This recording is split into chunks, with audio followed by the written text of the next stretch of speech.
Do you struggle with being organized at school? Are you a parent with a middle school or high school student who's just having a hard time keeping things organized and staying on track with their studies? Well, you're in luck because today we're going to talk about how to succeed at school here on Get Organized with Jodi. Hi, I'm Jodi Granock. I'm a certified professional organizer with over 15 years in the field. And one of my specialties is working with middle school and high school students to help them get organized so they can succeed at school. Now, this is part one of a four-part video series, so I hope that you will click through and watch all the relevant videos. In this video, we're going to focus on keeping your school paperwork organized because this is a big part of where kids can struggle if they are having trouble staying organized and getting things done. It's all about how you're taking notes, how you're keeping your paperwork organized that's coming from the teacher. All of your assignments, all of your reference material, over the course of the school year, although you may start out organized, you may find that whatever system you were trying to use has become a big mess. And you have paperwork crumpled up in your backpack, you have paperwork lost in your lockers, you have paperwork jammed into folders or binders that are breaking or torn. So what we're going to do is we're going to focus on 3 ways that you can keep your school paperwork organized. And any of these systems can work for anyone, but you're probably going to gravitate towards one of these 3 systems. So I want you to pick the one that makes the most sense to you. Now, while I'm describing these, you may say to yourself, well, yeah, I like that one and I tried it, but it got destroyed. It got too full. It ripped. So it broke, something like that. Don't let that stop you because I'm going to teach you in this video the secret to keeping any of these 3 systems from imploding. So for now, just go with the one that you gravitate towards and you think this makes sense to me, okay?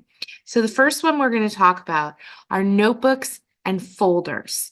So in this system, you are keeping a folder for each of your core curriculum classes, and each of those folders has a matching spiral notebook.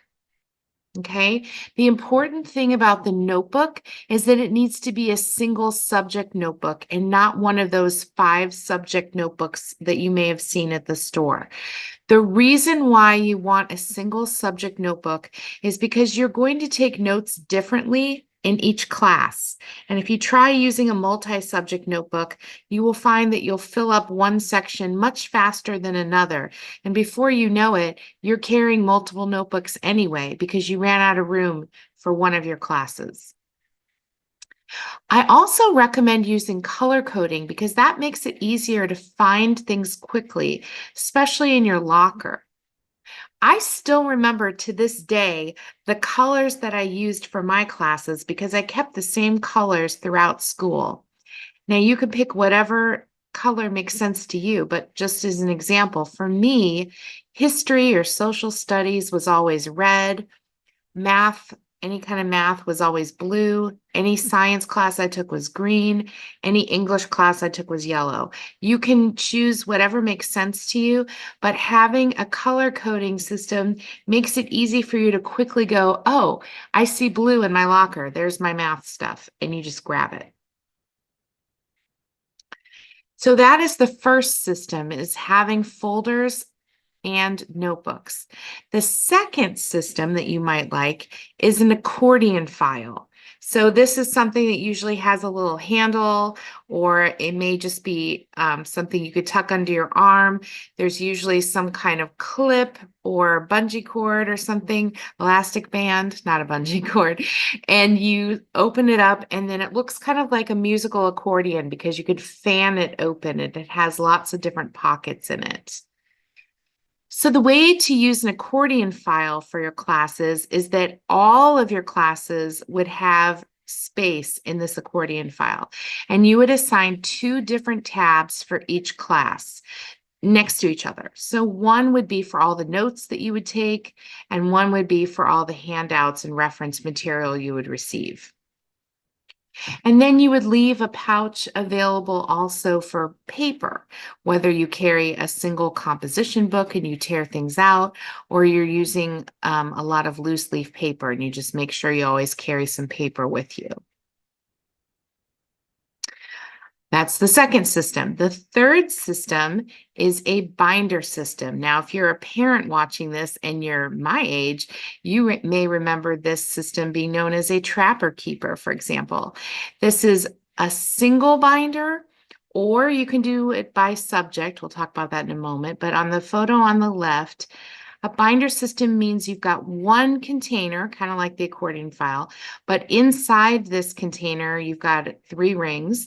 And so you can keep your paper in there. And then you can also have a series of folders, one for each class. If you don't want to do folders, you can also do, like in this picture, where you have tab dividers, one for each class. Now, if you don't want to carry a big binder with you all day, you can do a version of this that's similar to the folders and notebooks that we talked about. But this would be that each subject would have its own binder. So it's a thinner binder, and it has pockets in it to put notes, and then it's got the 3 rings so that you can put your paper and any handouts and things that you've hole punched. But you would have one per subject. And again, you can go back to the color coding. And what I did with this white binder, instead of it being a blue binder, if I had trouble finding different color binders, this is a white binder where I've taken a piece of blue paper and put it in the sleeve in the front so that it says math. So that's 2 ways that you can do a color-coded binder. Now, if you're buying a single binder, like the picture here on the left, if it doesn't already come with folders and you want to have folders for your classes, make sure that you try it out in the store, because some folders do not fit in some binders. The folder may be too tall. And of course, if you're using a binder system, you're going to want to have lots of loose leaf paper on hand so that you can take notes. So let's talk about folders for a moment. If you are buying folders, whether it's for your binder system or for your notebooks and folders, I recommend the kind of folder that has a high slant. And you could see that in both of these pictures. Now, the picture on the left is not so much a folder as it is a presentation sleeve, but you can find a folder like this where it opens up, there's a left side and a right side, and it has this high slant. So the picture is really to show you the high slant. Why is a high slant important? Because if you have a traditional folder where the pocket is just a straight line across the bottom, if you have a lot of papers in that folder, it can become very top heavy and the papers can start to fold over and maybe even fall out. So having a high slant to your folder helps keep things stable and in place and not likely to spill out. Now, the one thing I will caution you about the picture on the right, these are Polly Pocket folders. So they have a high slant, they have a 3-hole punch, they're meant for a binder. And it's a good thing too, because these folders are not useful when they are loose, because they're too slippery because of the plastic material that's used to make this folder. So if you're going to use this type of slanted folder that's plasticky and slippery, make sure you're using it for your binder system. If you want folders and notebooks and you want to use these high slanted folders, make sure they're not the slick kind like you see in the right. All right, so these are the 3 ways to have your schoolwork paper so it can be organized. We have notebooks and folders, and we can use color coding as well. We have the accordion file where everything has a couple of their own pockets designated for them. As you see, you can have little labels to tell you what class is which. And then you have your binder system, where you can have one big binder with lots of folders or tab dividers inside it for each class, or you can have single binders. The single binder is basically like notebooks and folders, except the binder itself is like having a notebook and a folder put together. That's the difference. So decide which one of these makes the most sense for you. Now, earlier I said, you may push back and say, but how do I keep the system I like from getting overstuffed or breaking or tearing apart? So here comes the answer. The answer is we're going to create a two-topic rule. The two-topic rule is going to help you maintain any of these systems. So basically, it's like weeding a garden. We have to make sure we take things out in a timely manner so that the system you're using doesn't get too full. So what is a two-topic rule? How does it work? Okay, let's just pretend that we have a social studies or a history or world culture class. We're going to use that as our example of the two-topic rule. So let's say the school year starts and you're taking your history class or your social studies class, whatever you call it at your school. And the teacher says, okay, our first topic this year is we're going to learn all about China.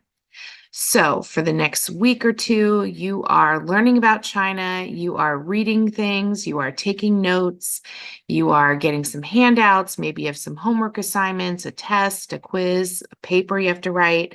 You're generating a bunch of paper, and it's all related to the topic of China. China is topic number 1.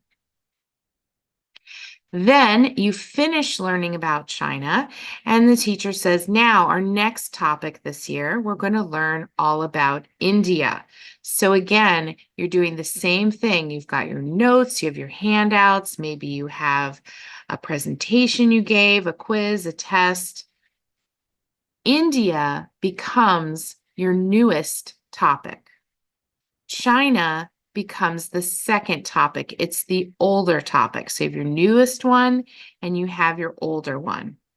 Those are your two topics that you're carrying notes for in whatever system that you are using. But now you finish learning about India and your teacher says, our next topic is going to be Russia. We're going to learn all about Russia. Okay, well, if Russia is your newest topic, that means that India is your second topic. It's the older of the two. But what happens to China?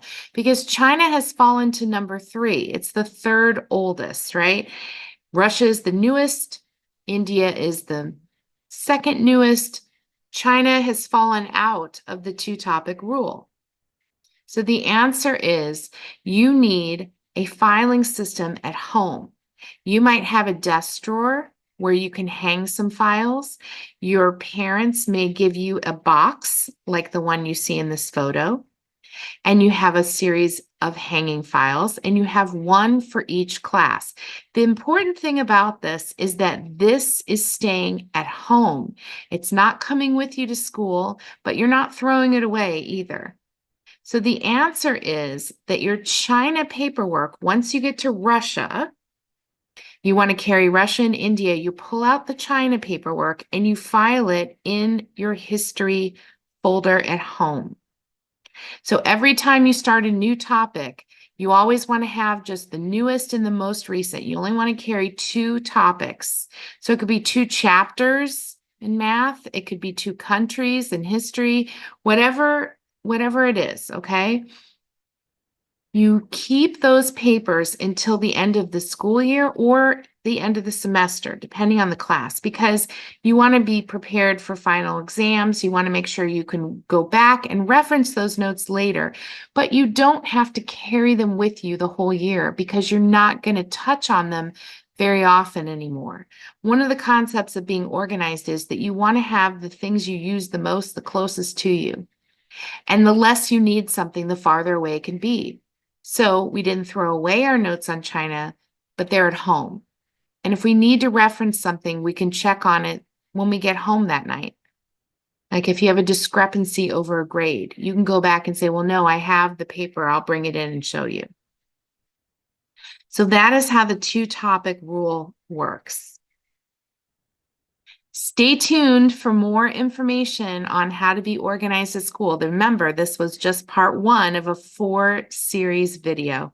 I hope you found this part helpful.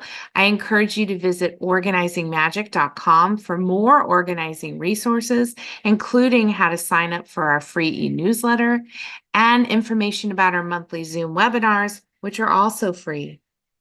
And remember that new videos drop every Friday. So be in the know and click like and subscribe before you go, so you never miss a single video. I'll see you next time.